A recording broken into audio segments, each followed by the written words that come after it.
So we are back here working on the gray car. And in the last video I said that ICT billet alternator bracket would not work, and it didn't. So I did get the power steering pump, and it does fit. As you can see, I got it mounted up right up in there. It's a nice tight squeeze right behind this exhaust and all that stuff. But after looking more into it, the alternator absolutely has to go right where that bracket was, and it will not work. I did buy the Motion Raceworks one like I have on the red car, which I have hold up right here. You can see it down there, and it just will not work. The belt will rub against the turbo flange, and that is no bueno. So looks like we're gonna change turbo kits. Big tip to any of you guys out there who are building turbo kits or doing your own stuff, make sure you have all your accessories on. The people who built this car, I don't believe it was their intention to run power steering or anything like that. But looking at it, I don't think it would have worked anyway. I'm not exactly sure how they were planning on running a tensioner on this, considering it just had a small block Chevy alternator dangling off of a bolt. So I don't think that it would have worked for them either. I don't know though. I'd have liked to seen their idea on it because they had a lot of different stuff that I'd never seen before. But with all being said, this car will have power steering and will have heat, and it'll make it way easier to run all that stuff if I move the turbos. So now the turbos are gonna get moved. Haven't really figured out where yet. Well, I know where, I just gotta do it. But right now I'm just gonna work on taking the turbos off and getting this thing ready. I might change headers, but I am not totally sure yet because the fitting is ultra close for the heater to the header.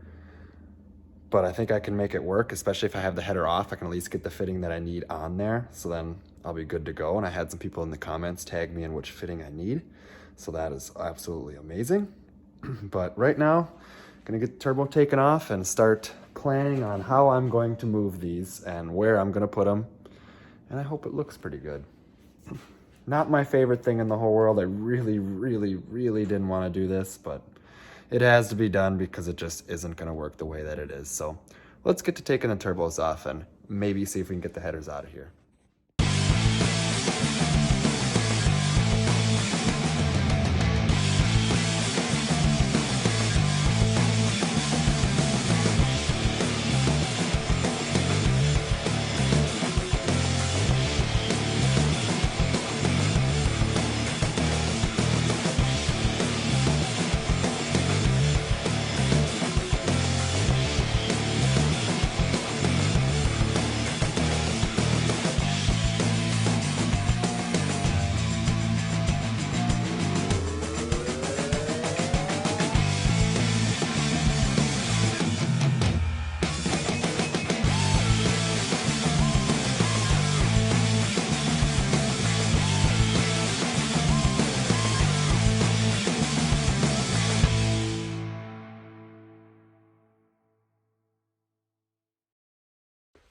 Well, folks, here we are.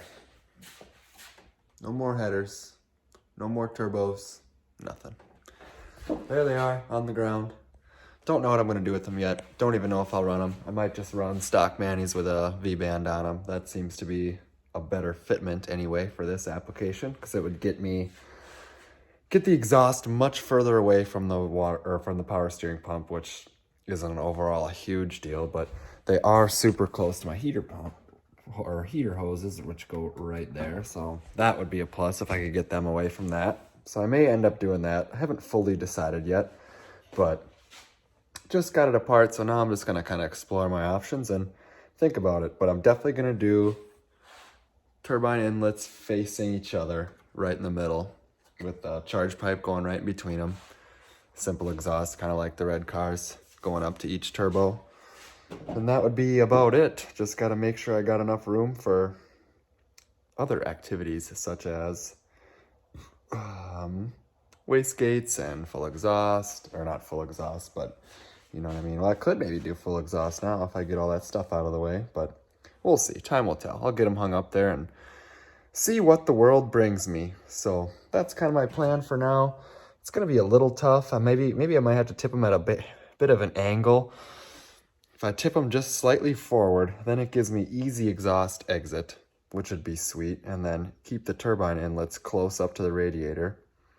Then I just got to figure out how I'm going to wing some water lines through there to get down to the water, or to get down to the radiator. So we'll see. I haven't really looked at it too much yet, but just got it apart and bummed out for sure, but oh well. Guess I get to build another turbo kit, and I don't really mind doing that, and it doesn't really cost a whole lot of money. It's just a little bit more work. So that's the plan for now, and I'm gonna pick back up on this thing tomorrow. Empty as can be. Just want to say one other thing, guys. When you're building cars and working on stuff like that, and you're kind of riding the struggle bus like I am a little bit right now, it seems like everything you touch either don't fit, don't work, you got to return, they won't return it, all kinds of stuff like that. Just keep on the grind, keep doing it, because it'll all work out eventually. Just takes a little time, a little thinking, a little bit of practice. Nothing wrong with that.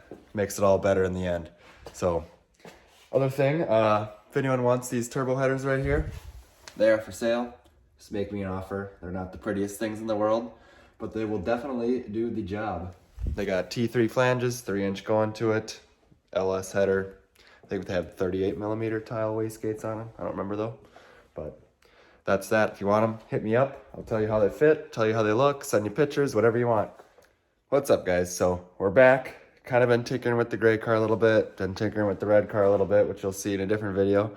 But so far, I found my stock manifolds. I've had these sitting around for about a year, and my dad threw them away because I told him to, and then I decided that I needed them. So I went dumpster diving, got them out of the trash. They're ready to go. Cut the ends off. I just got the V-bands in the mail today, so that'll be a project when I get home to weld them babies up. They actually look pretty good. They cut really nice, so hopefully that goes well. And then I made these slick little T3 stainless steel billet turbo flanges, little after hours work machining, and they turned out fantastic. So it accepts a 2¼ inch pipe, tapers into, as you can see there, into the nice T3 flange. Little pipe reset in there. God, it just turned out awesome. I love it. These things, so stoked when you can go and machine a part and have it turn out as awesome as those did. But you'll see here I got one of the stock manifolds up and put on here. Fits pretty good, but I'm going to have to do just a little trimming. I don't know if you can see that down there, but she comes real close to the motor plate. So all I got to do is nip a corner off. No big deal. Nothing too crazy. And then that's about it for that, really. As far as everything else, I just got to build this turbo kit now, and the fuel pump setup is going to be here in a couple days. I ended up buying a triple pump hat. Comes with two 255s, but I'm going to run the single 255 all the time and put my two 450s in it for the big boost. And I think that should work pretty good. But overall now with the stock manifolds, I'm super stoked because I can actually get fittings into the heater here. All this stuff is going to be just night and day difference. So much easier to run. I can run a regular belt. It's just, life is easy like that. So that's the way that I want it to be. Also, what I did here, I got the shifter in. Looked pretty good too, I think. I had to do a little trimming and I kind of messed up right here, but I got another one of these on the way so I can make a little nicer cut. Got to put a little plate in the inside there, but as far as that, she works pretty dang good. Big shout out to Tyler that I work with him. He hooked me up with this guy and should work perfect. It's actually a forward pattern, but I think it's going to work the same from the little bit of research I did about it. But if not, we'll know when I go to adjust it, so not the end of the world. As far as that goes, I'm going to Arizona for a couple days, so I'll be taking a few days off of work, taking a few days off of working on all the hot rods, but I'll be back and roaring to go here come Thursday. And today is Saturday, so just a few short little day trip. We usually go on a couple of them throughout the course of the winter time, so looking forward to that quite a bit. And yeah, that's about all I got for you in this episode. Pipes coming in. We're going to be doing turbo kit stuff, so I'm pretty stoked for it. I mean, I'm not great at it, but it's fun, and I like to think about it and come up with some ideas and see how it's all going to fit and look and work together and get all these accessories to work the way they're supposed to and actually have some room in here. So it's coming along. I think a good solid weekend here, work coming up next weekend is gonna is going to really get this thing rolling along, get the ball rolling on this project, because there isn't a ton to do. It's just time consuming, and when parts don't fit, that really hurts. But you got looking at a bare gray car, hopefully for the last time. So thanks for watching, guys. Comment, like, subscribe. That helps me keep doing what I'm doing, and I sure love doing it. So we'll see y'all next time.